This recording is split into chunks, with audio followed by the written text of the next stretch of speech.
Number one is MS Excel can be used to automate. Automate का क्या मतलब होता है? कोई ऐसा प्रोसीजर जो मैनुअल नहीं, जो ह्यूमन मैनुअली रन ना कर रहा है, सिस्टम काम करके देगा आपको। यानी ऑटोमेशन कैसे हो सकती है? तो वो ये कह रहा है कि MS Excel यूज होता है ऑटोमेट करने के लिए किन चीज़ों के लिए? Financial statements, business forecasting, transaction registers, inventory control, account receivable, accounts payable and then any of the above या ऑल ऑफ द अबव, जिसका मतलब है। देखें, प्रीवियस वर्कशॉप्स में भी मैं स्टूडेंट्स को बताता हूँ कि क्योंकि हमारे पास टाइम बड़ा शॉर्ट होता है, 90 मिनट्स हैं, 50 MCQs है, तो आपको थोड़ी सी टेक्निक्स चाहिए MCQs को अटेम्प्ट करने की। तो कुछ MCQs होते हैं जो जिसमें लिखा होता है ऑल ऑफ द अबव, कुछ MCQs ऐसे होते हैं जिसमें होता है ऑप्शन A एंड C, ठीक है। तो इसका मतलब ये होता है कि 90% वो आंसर सही होता है, 90% वो आंसर सही होता है, प्रोबेबिलिटी इतनी है। लेकिन 10% चांसेस ये है कि समटाइम्स वो गलत भी हो सकता है, क्योंकि हमें तो बेस्ट पॉसिबल निकालना है, सही है। तो बहुत सारे जो MCQs आपके पास, यानी 50 MCQs जब आपके पेपर में आएंगे वर्ड, एक्सेल, पावर पॉइंट के, उनमें से वो MCQs जिसमें ऑल ऑफ द अबव लिखा हुआ है वो आंसर सही होगा।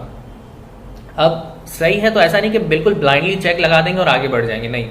ऑल ऑफ द अबव पे चेक तो लगा दिया, लेकिन ABC को चेक जरूर कर लेना कि वो काम फंक्शन होते भी हैं उस चीज में या नहीं होता, ठीक है। अब आपको ऑप्शन ABC जब आप चेक करोगे तो उसका मतलब टाइम कंज्यूम होगा। टाइम कंज्यूम होगा, इसका मतलब स्पीड मैटर करती है यहाँ पे, कि आप कितना फास्ट चीज़ों को चेक करके उन ऑप्शंस पे चेक लगा लेते हो। फिर दूसरे किस्म के MCQs होंगे जिसमें A, C, B या D इस तरह के चॉइसेस होते हैं, उसमें भी यही प्रोबेबिलिटी होती है कि वो 90% अबव सही आंसर होता है। लेकिन जब वो कह रहा है कि A and C are the right answer, both are correct, तो A और C को चेक कर लेना और आगे बढ़ जाना। कुछ ऐसे MCQs आएंगे जिसमें चारों सही होंगे, ना तो उसमें ऑल ऑफ द अबव लिखा होगा, ना उसमें ABC लिखा होगा, मतलब A एंड C। तो उसमें क्या करेंगे, उसमें बेस्ट पॉसिबल निकालेंगे, ठीक है। बहुत कम ऐसे MCQs होंगे जिसमें 3 गलत होंगे और 1 सही होगा, जो आपको स्ट्रेट फॉरवर्ड नजर आ रहा होगा। समटाइम्स लाइक शॉर्टकट कीज, तो हमें पता है शॉर्टकट की में 3 गलत होंगे, 1 सही होगा, इस तरह से, ठीक है। फिर आपको ये देखना होगा कि MCQs जब आपके पास आते हैं तो उसमें से जब आप बेस्ट पॉसिबल आंसर निकाल रहे हो तो आपको क्वेश्चन की लैंग्वेज समझ में आनी चाहिए। समटाइम्स क्वेश्चन आपको टेक्निकल साइड आपसे पूछ रहा होता है, समटाइम्स क्वेश्चन आपसे कॉन्सेप्चुअल साइड पूछ रहा होता है।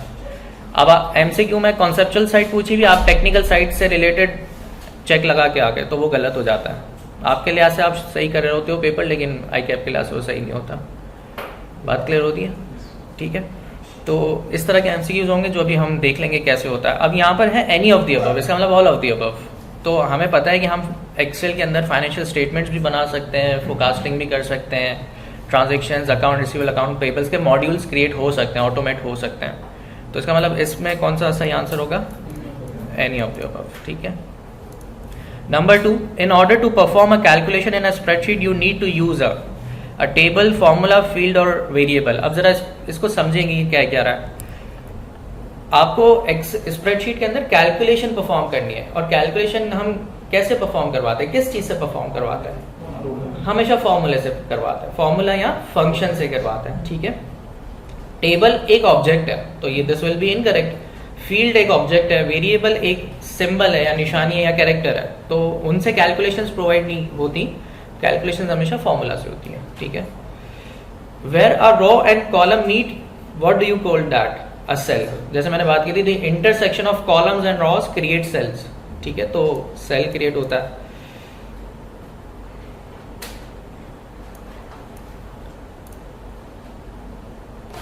Next is what is an example of a function, ठीक है। अच्छा, कुछ MCQs आपको इसमें से वो नजर आएंगे जो हमने पहले भी किसी एक हैंडआउट में किए हुए होंगे, ठीक है, तो कोई मसला नहीं है। Which is an example of a function, तो करेक्ट आंसर इसमें C है, ठीक है। अब यहाँ पर एक चीज ये भी हो सकती है कि इक्वल्स टू ऐड आपको नजर आ रहा है, इक्वल्स टू ऐड A1 से A2, और आपको ये लग रहा है कि यार इसमें तो 2 सही नजर आ रहा है, मुझे A भी नजर आ रहा है और C भी नजर आ रहा है। तो टेक्निक क्या होगी कि देखो, अगर कोई फंक्शन एक्सेल में मौजूद होता है ना, तो जब आप उसके इनिशियल लेटर्स लिखते हो तो वो ड्रॉप डाउन लिस्ट में नजर आ जाता है। अब ऐड के नाम से कोई फंक्शन है ही नहीं, तो इसका मतलब ये एग्जिस्ट ही नहीं करता, ये रॉन्ग आंसर है, ठीक है। तो फिर करेक्ट आंसर फंक्शन का क्या है? C आंसर होगा आपके पास, ठीक है। अगर ये पूछता है कि which is the example of a formula, तो फिर क्या होता है इसमें, फिर कौन सा सही आंसर होता? Which is an example of a formula, B बिल्कुल ठीक है, ठीक है, क्योंकि फॉर्मूला क्या होता है, 2 या 2 से ज्यादा सेल्स को ज्वाइन करके बन रहा होता है।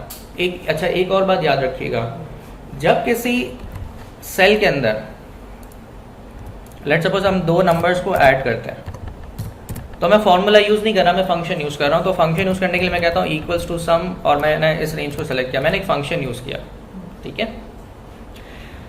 इस एक सेल में एक फंक्शन है, वन एट अ टाइम, लेकिन अगर इसी सेल में मैं एक वक्त में एक से ज्यादा फंक्शंस ऐड कर दूं तो ये फिर फंक्शन नहीं कहलाएगा, ये फॉर्मूला कहलाएगा, ठीक है। तो फॉर्मूला की दो डेफिनेशंस आपको पता चल गई। एक वो होती है जो यूजर खुद बनाता है, दो डिफरेंट सेल्स को या तीन डिफरेंट सेल्स को ज्वाइन करके। दूसरा क्या कि अगर किसी सेल में एक वक्त में एक से ज्यादा फंक्शंस मौजूद है तो वो भी फॉर्मूला, वो फिर फंक्शन नहीं है। नेस्टेड फंक्शन कह सकते, नेस्टेड फॉर्मूला कह सकते हो, नेस्टेड फॉर्मूला। हाँ, नेस्टेड का मतलब होता है कि एक से ज्यादा चीजें एक सेल में मौजूद है हमारे पास। जैसे हमने नेस्टेड इफ पढ़ा था ना, नेस्टेड इफ में क्या था, एक सेल में एक वक्त में एक से ज्यादा इफ्स है, तो हम उसको फिर उस सूरत में नेस्टेड इफ कहते हैं, सही है। अब जैसे एक और एमसीक्यू है, a function inside another function is called nested function, ठीक है। एक फंक्शन, उसके अंदर एक और भी बहुत सारे फंक्शंस हैं, तो वो नेस्टेड फंक्शंस हैं। The default header for a worksheet is user name, date and time, sheet tab name या नन। अब यहां पर देखो, मैं आप उन स्टूडेंट्स को बताता हूं कि मुझे नहीं पता, मुझे याद नहीं है, मैं भूल गया या मुझे मसला आ रहा है, या ये टॉपिक मैंने पढ़ा ही नहीं, तो the default header for a worksheet मुझे याद नहीं है, अब क्या करूंगा, लेकिन आपको एटलीस्ट इतना पता होना चाहिए कि जब आपको माइक्रोसॉफ्ट एक्सेल में हेडर इंसर्ट करना होता है तो आप कहाँ पर जाके करते हो, ठीक है। तो दो तीन तरीके से, एक तो है कि आपके पास व्यू टैब में पेज लेआउट का एक व्यू होता है, जब आप उस पर क्लिक करोगे तो आपके पास हेडर का ऑप्शन आ जाएगा। जब for the very first time आप हेडर इंसर्ट करने जा रहे हो तो यहाँ पे कोई चीज ऐड हुई है पहले से, तो यानी पहली मर्तबा क्या होता है, ब्लैंक होता है ना, ब्लैंक मतलब नन हो गया ना, कुछ भी नहीं है, राइट। तो आपने यहां से देखा और यहां पर आपने आंसर कर दिया, तो मैंने आपको उस एंगल से बता दिया कि आपने नहीं पढ़ा, आपको याद नहीं, लेकिन आपने प्रैक्टिस की भी है, आपको पता है कि वो फीचर का है, तो वहां जाके आपने देख के आंसर दे दिया, ठीक है। The cell reference for cell range of G2 to M12 is, ठीक है। तो G2 से लेकर M12 तक इसको लिखा कैसे जाता है, तो आपको पता है कि कॉलन की साइन बीच में लगती है, ठीक है। You can group non contiguous worksheets, non contiguous का मतलब मैंने आपको बताया, तो नॉन एडजेसेंट होता है, जिसमें डेटा स्प्लिट हुआ होता है अलग अलग जगहों पे। तो ये कह रहा है कि आपको अगर नॉन कंटीजियस वर्कशीट्स को ग्रुप करना है तो कौन से तरीकों से हो सकता है, ठीक है। अब जरा यहाँ देखते हैं जिन स्टूडेंट्स को नहीं पता। फॉर एग्जाम्पल, हमारे इस स्प्रेडशीट में सर 5 वर्कशीट्स हैं, ठीक है। नॉन कंटीजियस का मतलब कि जो सीक्वेंस में ना हो, अलग अलग जगहों से हो। अब नॉर्मल अगर मैं आपसे बात करूं, मुझे लेट सपोज शीट 1, शीट 2 और शीट 5 सेलेक्ट करनी है, तो ये नॉन कंटीजियस टाइप का सिलेक्शन है। तो मैं कैसे सेलेक्ट करूंगा, मैं अपना माउस होल्ड कर रहा हूँ, कंट्रोल की, और शीट 1, शीट 2 और शीट 5 की तरफ चला गया, तो ये 3 शीट सेलेक्ट हो गई। तो मैंने 2 चीजें यूज की, कंट्रोल की और माउस, और ये सिलेक्शन कैसा कहलाएगा, नॉन कंटीजियस या नॉन एडजेसेंट। और दूसरी एक और चीज देखें कि आपको ऊपर यहाँ पर टाइटल बार में यहाँ पे ग्रुप नजर आ रहा है कि हमने अभी, क्योंकि हमारा सिलेक्शन कैसा है, ग्रुपिंग वाइज सिलेक्शन है, ठीक है। तो इसका आंसर क्या होगा, बी, द कंट्रोल की इन द माउस, ठीक है। ये जो ऑप्शन सी है, द शिफ्ट की इन द माउस, ये कंटीजियस या एडजेसेंट काइंड ऑफ शीट्स को सेलेक्ट करने के लिए होगा। अगर ये यहां बात करता है कंटीजियस, तो फिर हम ऑप्शन सी के साथ जाते हैं, ठीक है। Next, which of the following function will return a value of 8, ठीक है। अब let suppose A B C D में आपके पास आंसर्स है और 8.4999 लिखा हुआ है, ठीक है। अब आपने आंसर्स बता दिए, किसी ने कोई A कह रहा है, कोई C कह रहा है, कोई D कह रहा है, लेकिन मैं आपको बता रहा हूँ कि इसको हैंडल कैसे किया जा सकता है। फॉर एग्जाम्पल, ना मुझे राउंड अप याद है, ना मुझे राउंड डाउन याद है, ना मुझे राउंड याद है, ठीक है।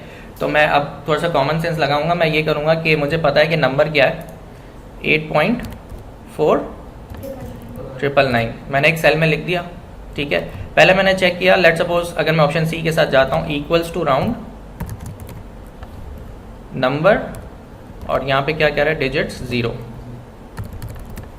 हो गया ये राउंड, ठीक है। इसका मतलब ये ऑप्शन सही है। लेकिन मैंने आपको अभी स्टार्टिंग में एक और चीज बताई, इसमें ऑप्शन डी देख लो क्या लिखा हुआ है, ओनली बी एंड सी। तो मैंने कहा था 90% चांसेस यही होते हैं कि भाई ऐसे ऑप्शन सही होंगे, लेकिन हम चेक करेंगे। तो ऑप्शन सी तो मैं आपको चेक करवा चुका हूं, ऑप्शन जरा बी देख लेते हैं, राउंड डाउन। तो हम यहां पर राउंड डाउन ऐड कर देते हैं, इससे भी हो रहा है। अब मुझे टाइम वेस्ट करने की जरूरत नहीं है ए के ऊपर, जब मुझे ऑप्शन ए और बी और सी मैंने चेक कर लिया तो मुझे अब इसमें बेस्ट पॉसिबल आंसर क्या है? हाँ ठीक है ना, option D is the best possible answer. ठीक है, next, which of the following is correct. अब आपके पास ऑप्शन ए में एवरेज है, बी में भी एवरेज है, लेकिन डिफरेंस क्या है कि एक एवरेज आपको with in values, hard coded values नजर आ रही हैं, फिर दूसरे में आपको सेल बाय सेल नजर आ रहा है, तीसरे में आपको रेंजेस नजर आ रही हैं।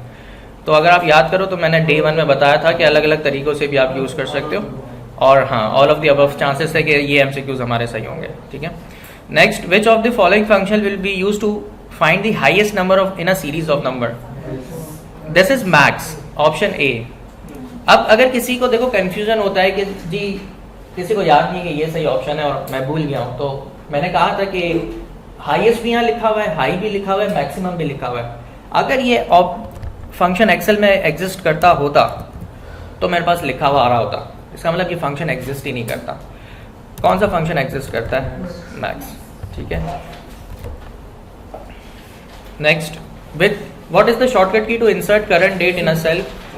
ठीक है, अगेन ये वही वाली बात है कि आप एक एक शॉर्टकट की यूज करेंगे और जो भी आपको करेक्ट एक्शन परफॉर्म होता हुआ नजर आएगा आप उसको देख लेंगे।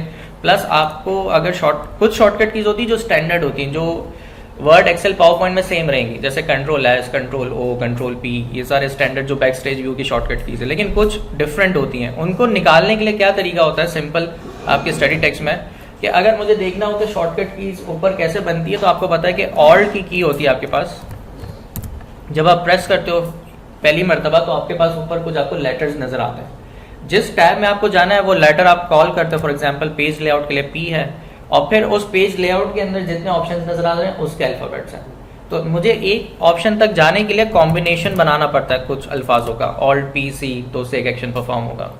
फॉर एग्जाम्पल बोल्ड करना है तो आपको ये पता है कंट्रोल बी है एक शॉर्टकट की, लेकिन यहां से भी आप नेविगेट कर सकते हो कैसे, alt H1।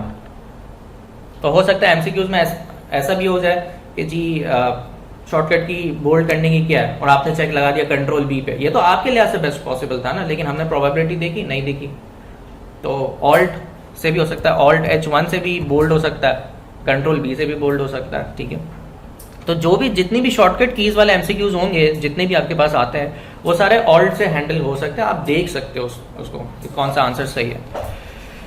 Next is selecting the column G and H then choose insert column, what will happen. ठीक है, ये कह रहा है कि आप G और H को सेलेक्ट करोगे और राइट क्लिक करके इंसर्ट करके कॉलम इंसर्ट करोगे तो क्या होगा। तो अगर हम कॉलम G और H पे चले जाएं और राइट क्लिक करके इंसर्ट करें तो क्या कोई यहाँ पर फर्क नजर आया? नहीं नजर आया। अब इसके लिए थोड़ा सा कॉमन सेंस यूज करना पड़ेगा, थोड़ा सा डिफरेंस को देखने के लिए G और H के दरमियान में हमें एक क्विकली एक छोटा सा डेटा क्रिएट करना होगा। अब हम यहाँ पर जाके राइट क्लिक करके इंसर्ट करना है। हुआ क्या, देखा एक्शन परफॉर्म पता चला? इसने बोला G और H को सेलेक्ट करो, राइट क्लिक करके इंसर्ट करो, क्या हुआ? दो कॉलम इंसर्ट हो गए। ठीक है ना, तो आपके पास F के बाद दो कॉलम्स इंसर्ट हो गए, ऑप्शन ए सही है। Next is if the values in A1 MCQ and B1 is questions which function will return MCQ at questions in cell C1। ठीक है, तो बेसिकली ये दो वैल्यूज को ज्वाइन करने का बता रहा है, और ज्वाइन हमेशा किस साइन से होता है? M% के साइन से होता है। ठीक है, तो इसका जो करेक्ट आंसर है वो है option C, equals to A1 M% at sign M% B1। ठीक है, next is what is the shortcut key to hide the entire row. Control 9 है, अनहाइड कंट्रोल शिफ्ट 9 है, कॉलम कंट्रोल 0 है, कंट्रोल शिफ्ट 0 अनहाइड है। Shortcut की याद नहीं रहती, कोई मसला नहीं है। अप्लाई यहाँ पर अप्लाई करोगे ना, लेट सपोज अगर यहाँ पर ऑप्शन ए दिया हुआ है कंट्रोल H का, कंट्रोल H मैंने प्रेस किया, हाइड तो नहीं हुआ, मैंने इस ऑप्शन को कहा ये तो गलत है। कंट्रोल R से भी कुछ नहीं हुआ, कंट्रोल 9 हाँ जी ये हाइड हो गई, तो मैं फौरन से चेक लगाऊंगा और आगे बढ़ जाऊंगा। ठीक है, शॉर्टकट की इसके लिए। Next is worksheet can be rename by. Worksheet कैसे रीनेम हो सकती है? ठीक है, तो सबसे पहले अगर हम यहाँ फॉर्मली देखें, एक तो क्या होता है कि हम किसी भी शीट पर डबल क्लिक करेंगे, रीनेम हो सकता है। दूसरा, शीट पर राइट क्लिक करेंगे और हमारे पास वहां पर रीनेम का ऑप्शन हो सकता है। तीसरा, शॉर्टकट की से भी कर सकते हैं। ठीक है, 3 तरीके हैं, 3। अब एमसीक्यू के लिहाज से बेस्ट पॉसिबल ढूंढना, तो कौन सा है बताओ? Double click on the worksheet tab and type the new name. ठीक है, बिल्कुल सही है। Next, which one is the last header column header in Excel 2010? तो अगर इसको फाइंड आउट करने के लिए आप कंट्रोल राइट एरो की प्रेस करोगे तो आपको XFD नजर आ जाएगा। और अगर आपको ये नंबर देखना हो, जो मैं वर्कशॉप्स में बताता रहता हूं कि अगर आपको total number of columns and rows देखना होता है तो आप इस सेलेक्ट ऑल बटन पे क्लिक प्रेस करके रखोगे ना, तो आपको ऊपर एक नंबर नजर आ जाएगा नेम बॉक्स में, जो आपको बता रहा है कि कितनी रॉज एक शीट में होती है और कितने कॉलम्स एक शीट में होता है। तो आप यहां से देख सकते हो। ठीक है, द नेम बॉक्स। ठीक है, अब एक और चीज मैं आपको ऐड करवा देता हूं जो आपको इन फ्यूचर काम आ जाएगी, मतलब एमसीक्यूज में। देखें, एक और तरीका होता है एमसीक्यूज को रीड करने का। एमसीक्यूज में से निकालना होता है पॉजिटिविटी या नेगेटिविटी। जो इंग्लिश आपको नजर आएगी उस सेंटेंस के अंदर, उसमें देखिएगा कि कैन वाला वर्ड यूज हो रहा है या कैन नॉट वाला वर्ड यूज हो रहा है या सिंपल एक स्टेटमेंट यूज हो रही है।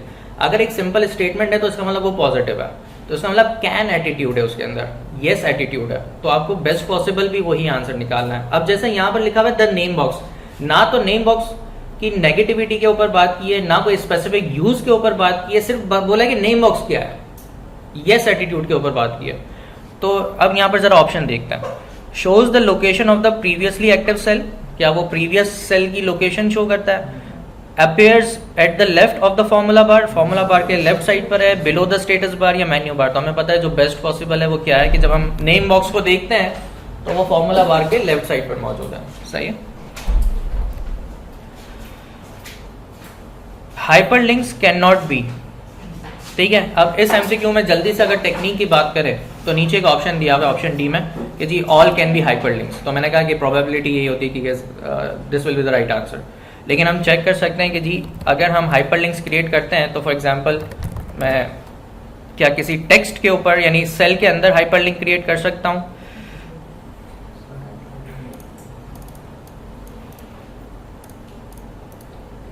क्या यहां पर क्रिएट हो सकता है हाइपरलिंक टेक्स्ट के ऊपर?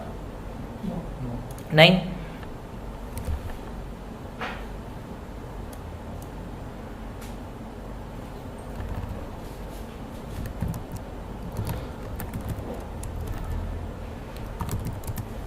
ठीक है, हो सकता है।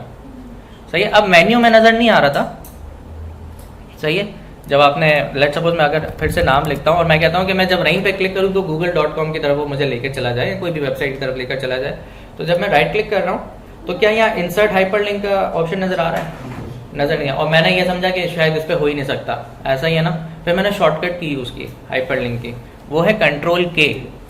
ठीक है ना, ये कंट्रोल के से आपके पास इंसर्ट हाइपरलिंक की विंडो आ जाती है जो आप यूज कर सकते हो विद इन द सेल भी।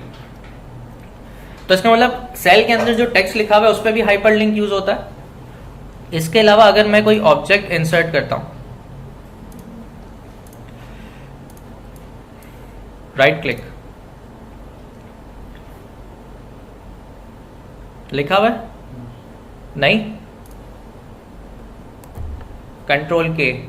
सही है। अब ये इशू क्यों आ रहा है वो आप क्रॉस चेक कर सकते हो अगर जिनके पास लैपटॉप है। मेरे पास 16 है, जैसे मैंने पहले भी कहा था, मेरे पास 16 है और आप लोग के पास 10 है।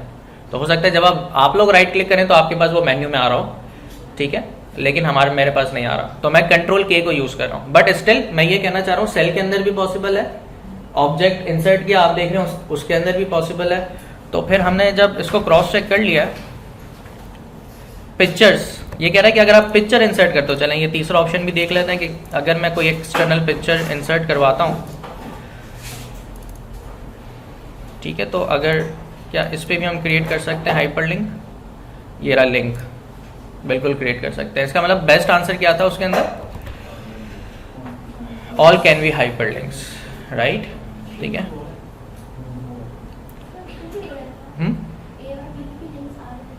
कौन से ए और बी पे भी लिंक्स आ रहे थे?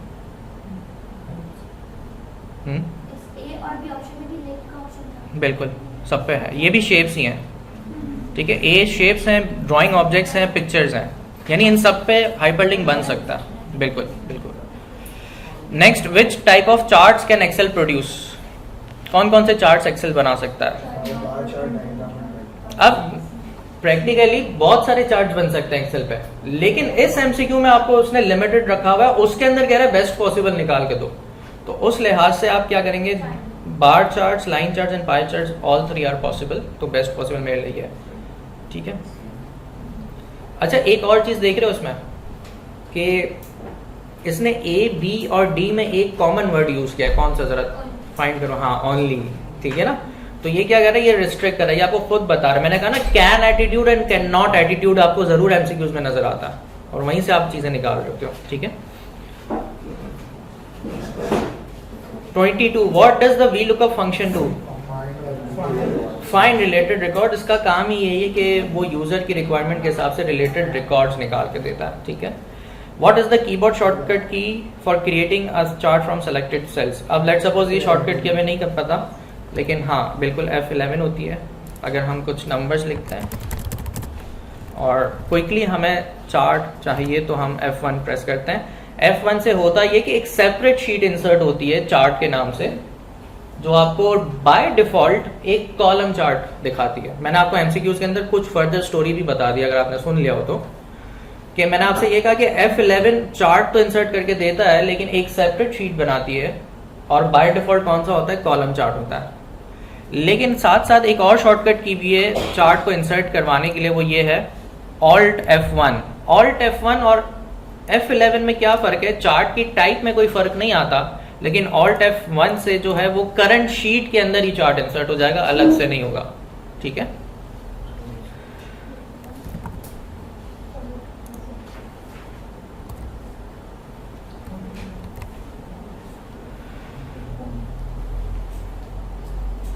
Which feature enables you to adjust or back solve the value in a cell to reach a desired outcome in a formula? ठीक है, तो उसका जो सही आंसर है वो है गोल सी, ठीक है। गोल सी क्या करता है कि आपको डिजायर्ड आउटकम की तरफ लेकर चला जाता है। क्लियर है? नहीं, क्यों?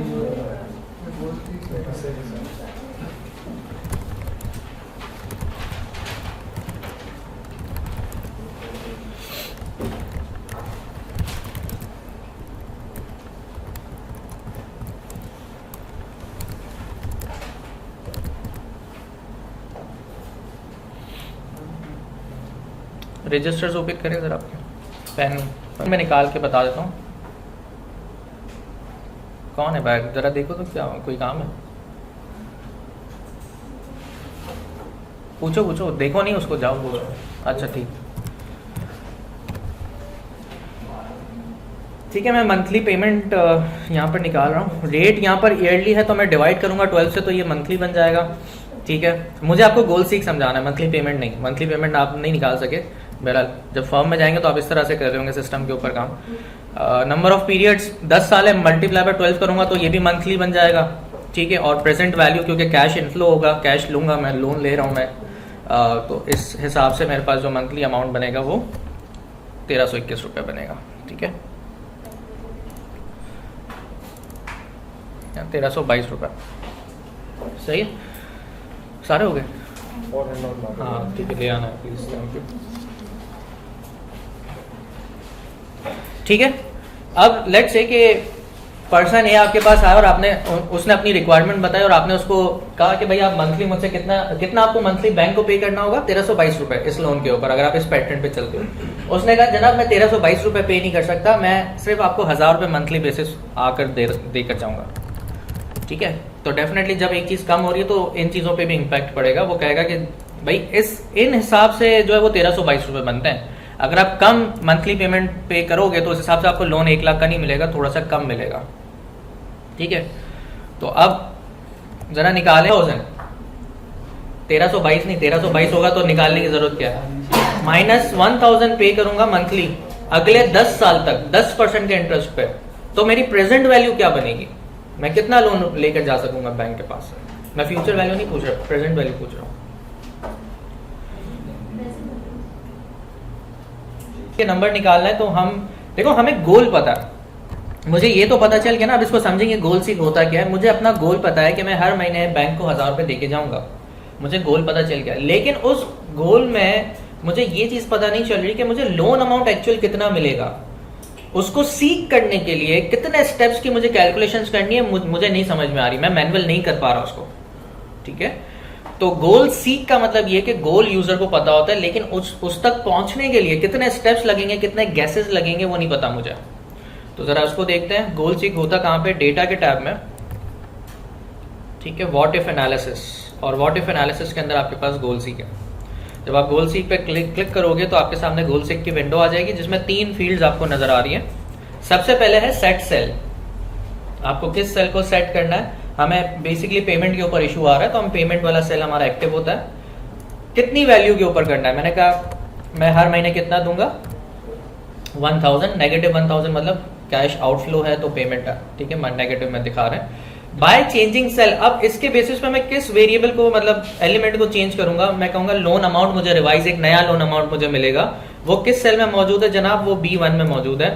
और जैसे ही मैं ओके प्रेस करूंगा तो अब ये बैकएंड पे कैलकुलेशंस गैसेस करना स्टार्ट करेगा, मुझे अपने गोल तक पहुंचाने में मदद करेगा। तो जैसे मैंने ओके किया, उसने मुझे 1 सेकंड के अंदर बता दिया, मेरा गोल सेट कर दिया 1000 पे। उसने कहा न्यू लोन अमाउंट जो आप लेंगे बैंक से वो 75,671 लेंगे। क्लियर होती है बात? गोल सी का मतलब ये होता है कि गोल यूजर को पता है, वो अपने डिजायर्ड आउटकम की तरफ बढ़ने के लिए कितने गैसेस करेगा वो नहीं पता होता, वो गोल सी का आपको खुद ऑटोमेटिकली करके देता है। ठीक है,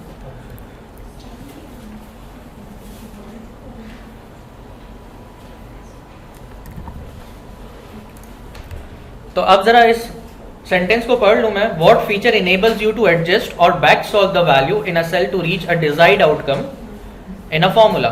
तो हमारे पास कौन सा फंक्शन है, फीचर है गोल सीक। ठीक है,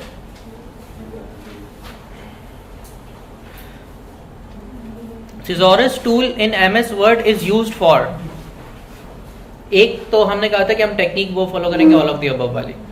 ठीक है, तो हम जरा चेक कर सकते हैं।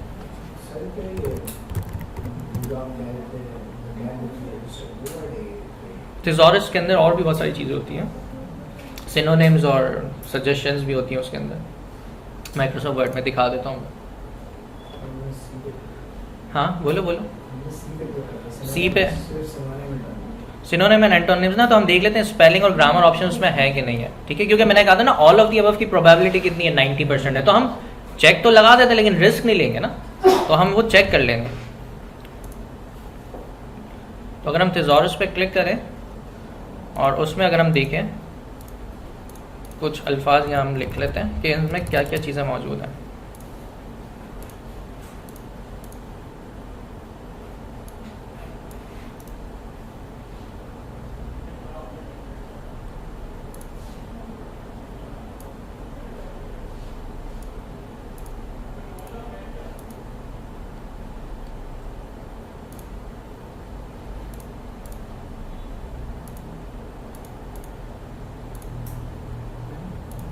ठीक है, इसमें सिर्फ क्या क्या मौजूद है, सिनोनिम्स मौजूद है इसके अंदर।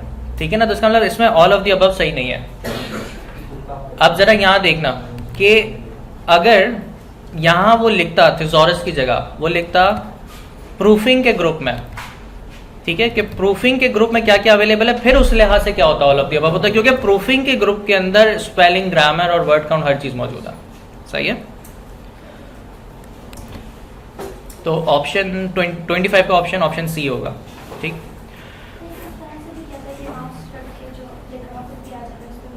बिल्कुल वो भी सही है, सिनोनिम्स।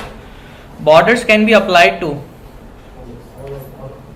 सेल्स, पैराग्राफ, टेक्स्ट या ऑल ऑफ द अबव, सब पे हो सकती हैं। ठीक है, borders apply to save an existing document with a different file name, click save as button on the file menu, option D. ठीक है, what is the purpose of inserting header and footer in document. अब देखिए ये positive can attitude पूछ रहा है, वो कह रहा है कि हेडर फूटर का पर्पस क्या है। मैंने कल डिस्कस भी किया था कि आप जब आपसे कॉन्सेप्चुअल साइड भी पूछ सकता है वो। ठीक है, तो क्यों करते हैं हम हेडर और फूटर?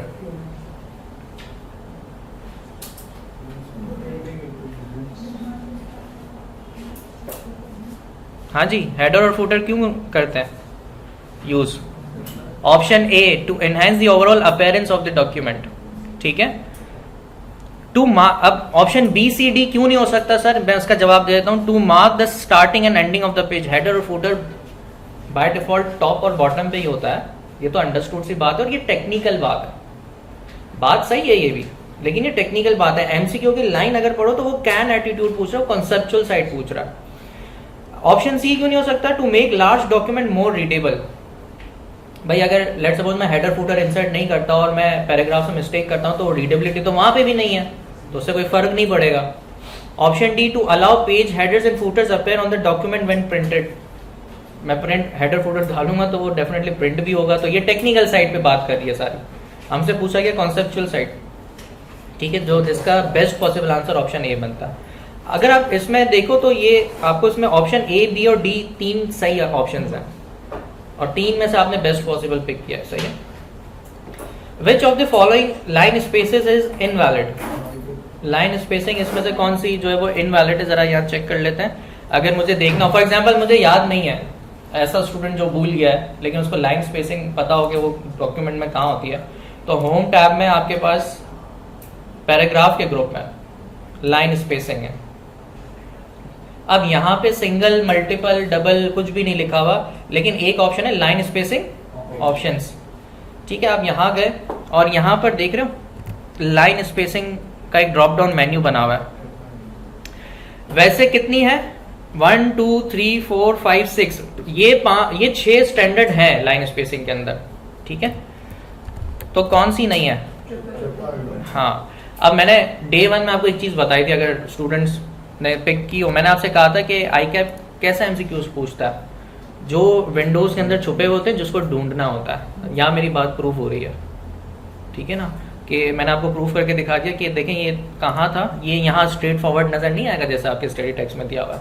आपको इन ऑप्शंस को ड्रिल डाउन करके देखना होगा कि ये चीजें हैं कहाँ पे। मैं ये नहीं कह रहा आपसे ये रट्टा लगाना स्टार्ट कर दो, ये याद करना स्टार्ट कर दो, लेकिन अगेन प्रैक्टिस है, एक्सप्लोर करके गए हो तो भाई हो जाएगा, नहीं तो फिर ये F1 भी नहीं बता पाएगा, फिर ढूंढते रहना F1 में, क्योंकि ये F1 में नहीं है इस तरह की चीजें, ये आपको कॉन्सेप्चुअली देखनी पड़ेंगी क्लास के अंदर ही प्रैक्टिस के वक्त। तो आज हम एमसीक्यूज की प्रैक्टिस करेंगे, उसमें सब आपको समझ में आ जाएगा, ठीक है। बात समझ में आ गई। How many margins are there on a page,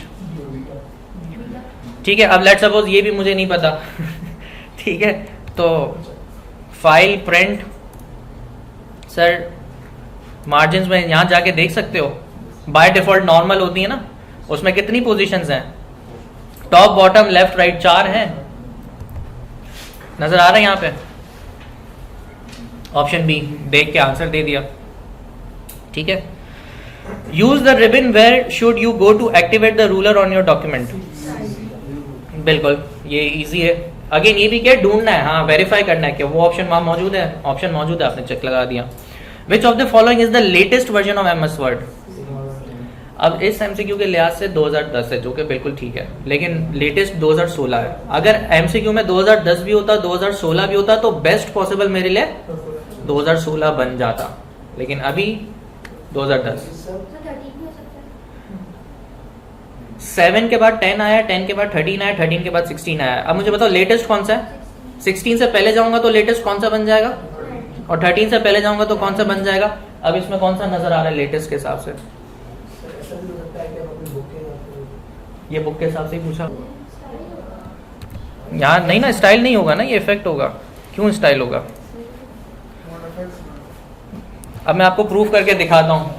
ये विंडो किसकी है, ऊपर जरा रीड करो, और ये जो सारे अल्फाज देखे थे वो किस हेडिंग के अंदर है, तो सही आंसर क्या है, फॉन्ट इफेक्ट्स, ठीक है।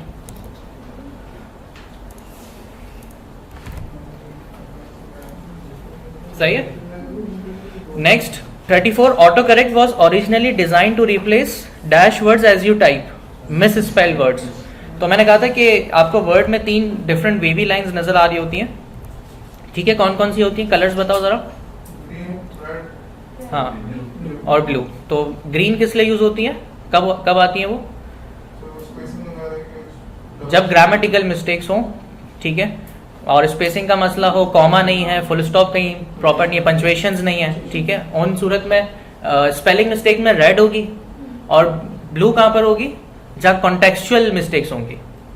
सही है, जैसे आपने यहाँ लिखा डियर सर, ठीक है, आप इसी तरह से स्टार्ट करते हो, लेकिन आपने यहाँ पर इस तरह से लिखा डियर सर, ठीक है, सर को ज्यादा प्यार दे दिया, ठीक है ना, तो ये डियर गलत है। इंग्लिश के अंदर ये वर्ड डियर है, एग्जिस्ट करता है, लेकिन जिस कॉन्टेक्स्ट के अंदर यूजर बात कर रहा है ना वो गलत है, ठीक है। तो कॉन्टेक्चुअल मिस्टेक होती है, तब वहां ब्लू आती है lines. Portrait and landscape are, अब यहाँ पे देखो, हाँ ऑल ऑफ द अबव क्यों नहीं लिया आप लोगों ने? हमने कहा था कि मतलब आंखें खोल के चेक करके जो है ना चीजें देखिएगा। तो पेज ओरिएंटेशन हमें पता है option A is the best possible answer. सही है। Which keyboard key on the keyboard can be use to view the slide show, which is F5। F5 से आप स्लाइड शो के मोड पर आ जाते हैं। 37 which of the following fill effects can you use for a slide background. Exactly आप picture भी use कर सकते हैं एज अ बैकग्राउंड, ग्रेडियंट और टेक्सचर फिल भी यूज कर सकते हैं बैकग्राउंड के अंदर, ठीक है। All of the above. Which of the following type of sound files, कौन सी साउंड फाइल्स होती हैं? हाँ वेव फाइल्स नहीं है, आपको ये याद करना पड़ेगा, ये मिलेगा नहीं आपको, ये याद करना पड़ेगा, ठीक है। 39 विच ऑफ द फॉलोइंग इस, लेकिन पावर पॉइंट में भी दो किस्म की ऑडियो फाइल्स आती हैं, जो भी एक और एमसीक्यू आएगा उसमें आपको पता चल जाएगा, ठीक है, सिर्फ एक नहीं है, दो हैं। विच of the following is not one of the power point views. तो अब अगर हम यहाँ देखें कि मुझे लेट सपोज याद नहीं है, विच of the following is not, not मतलब मैंने कहा can not attitude, outline view ये रहा, आउटलाइन व्यू ये रहा। प्रेजेंटेशन व्यू ये होता है, जो हम नॉर्मल मोड में होते हैं, ये प्रेजेंटेशन व्यू होता है, ठीक है। तो इसका मतलब कौन सा व्यू नहीं है? स्लाइड व्यू नहीं है, स्लाइड शो व्यू होता है, ठीक है, स्लाइड व्यू नहीं होता। 40 फॉर्मेट पेंटर। अब इसमें क्या लिखे? सिर्फ दो अल्फाज लिखे हैं, तो इसमें क्या पूछ रहा है? कैन एटीट्यूड पूछ रहा है कि भाई फॉर्मेट पेंटर स्टैंडर्ड क्या करता है, तो जरा बताओ कौन सा सही आंसर होता है। फॉर्मेट पेंटर करता क्या है?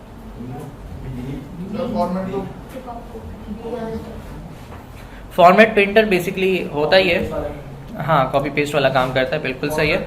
लेकिन इसमें ऑप्शन दिखा भी देता हूँ। फॉर एग्जांपल अगर मैंने, और मुझे इन सेल्स के ऊपर ये वाली फॉर्मेटिंग चाहिए, एक तो होता है कि हम पेस्ट स्पेशल में फॉर्मेट्स कर लें, तो वो भी एक ही बात है, लेकिन यहाँ से फॉर्मेटिंग की बात की तो कंट्रोल C फॉर्मेट पेंटर आपको यहाँ नज़र आ रहा है, ठीक है। क्लिक किया, वही जो फॉर्मेट था वो यहाँ कॉपी हो गया। एक और चीज़ जो पूछी जाती है वो ये पूछी जाती है, अब मुझे इस सेल में भी यही फॉर्मेटिंग चाहिए, मुझे अगेन क्या करना पड़ेगा? इसको कॉपी, फॉर्मेट पेंटर, अगेन इस पर क्लिक किया, फिर मुझे इस सेल पे भी फॉर्मेट चाहिए, फिर अगेन मैं इसको कॉपी करूंगा, फॉर्मेट पेंटर करूंगा। तो समटाइम्स ये भी पूछा जाता है कि एक्टिवली फॉर्मेट पेंटर को आप मल्टीपल जगहों पे यूज करो, बार बार आपको ये स्टेप ना करना पड़े, तो क्या करते हैं? तो आप कंट्रोल C, फिर क्या करते हैं? डबल क्लिक करते हैं फॉर्मेट पेंटर पे, और फिर आप मल्टीपल जगहों पे यूज कर रहे हैं उसको, ताकि ये एक्टिव मोड में रहे। सही है। और फिर जब इसको इनएक्टिव करना है तो अगेन यहाँ क्लिक कर दो, ये इनएक्टिव हो जाएगा। सही है। अगर आप लेट सपोज कंट्रोल C किया आपने, फॉर्मेट पेंटर कंट्रोल से नहीं होता, इसका मतलब डबल क्लिक है जिससे वो एक्टिव रहता है। सही है। तो यहां पर बेस्ट पॉसिबल क्या है? To copy formatting from one object और a piece of text then apply it elsewhere. सही है। Power point presentations are widely use as, हाँ ऑल ऑफ दी अबव, ठीक है। और वैसे अगर देखा जाए ABC तीनों फॉल करते हैं आपके इस ऑप्शंस के अंदर। विच शॉर्टकट की inserts a new slide in the current presentation? All of the above क्यों नहीं है? अगेन मैंने थोड़ा सा कंफ्यूज करने के लिए रखा है कि हर दफा ऐसा नहीं होगा, एक शॉर्टकट की होती है, ठीक है, एक या दो शॉर्टकट कीज होती हैं ज्यादा। From which menu you can access picture, text box, charts? Insert, बिल्कुल ठीक है। टू इंसर्ट स्लाइड नंबर्स, ठीक है, स्लाइड नंबर्स इंसर्ट करने क्या करेंगे? चूज इंसर्ट और स्लाइड नंबर, इंसर्ट और तो 10 की लिहाज से मुझे जरा बता दो आंसर। स्लाइड नंबर्स इंसर्ट करने तो क्या करेंगे? इंसर्ट के दिया, डायरेक्ट एक बटन दिया हुआ, ठीक है। 45 if you select insert picture from file तो क्या होगा? You can insert pictures only, not the clip art. Clip art का अलग से बटन होता है, वो स्टोर्ड होती हैं आपकी हार्ड ड्राइव में वो सारी पिक्चर्स, ठीक है। To start a slide show of a presentation, हाँ अब ये वाला एमसीक्यू है जिसमें बेस्ट पॉसिबल है ए और बी, ए भी पॉसिबल है बी भी पॉसिबल है, लेकिन ऑप्शन जो सही है वो डी है, ठीक है। What is the shortcut key to start the presentation from current slide? Shift F5, very good. Shift F5 होती है, अगर आप स्लाइड नंबर 6 है और वहां से स्टार्ट करना चाहते हैं तो शिफ्ट F5 होता है। To insert a hyperlink in a slide, हाँ जी, हाँ कंट्रोल के भी है, option D is the right answer. जी बोले।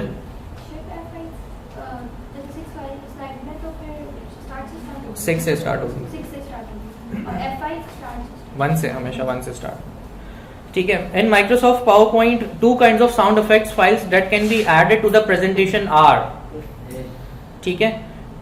तो इसमें है ए, लेकिन अगर लेट सपोज मुझे नहीं पता, मुझे याद नहीं है, ठीक है, तो जरा यहाँ देख लो कि इसने है ना कुछ कॉम्बिनेशंस बनाए।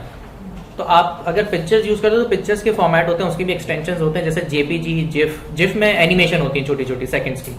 तो इसने एक कॉम्बिनेशन बनाया वेव और जिफ का। मैंने कहा ये साउंड फाइल है, ये तो पिक्चर है, फिर इसने sound file picture picture picture, तो 2 साउंड फाइल्स कहां से निकल आई मेरे पास, डॉट वेव और डॉट मिड, ठीक है। इस तरह से आंसर आपने कर दिया इसका। Option A is the right answer. In order to edit a chart you can, अगर आपको एक चार्ट को एडिट करना है तो आप इसमें से बेस्ट पॉसिबल क्या करोगे? देखो बेटा, अगर आपको ये ऑप्शन याद नहीं है तो आप जरा कॉमन सेंस लगाएंगे आईकैप के अंदर, फौरन से एक चार्ट इंसर्ट किया, ठीक है, जो भी डिफॉल्ट चार्ट आ रहा है वो इंसर्ट हो जाएगा आपके सामने, ठीक है। इसको एडिट करना है और मैंने रखा होते हैं, उसमें आप एडिट कर सकते हो उस डेटा को, सही है।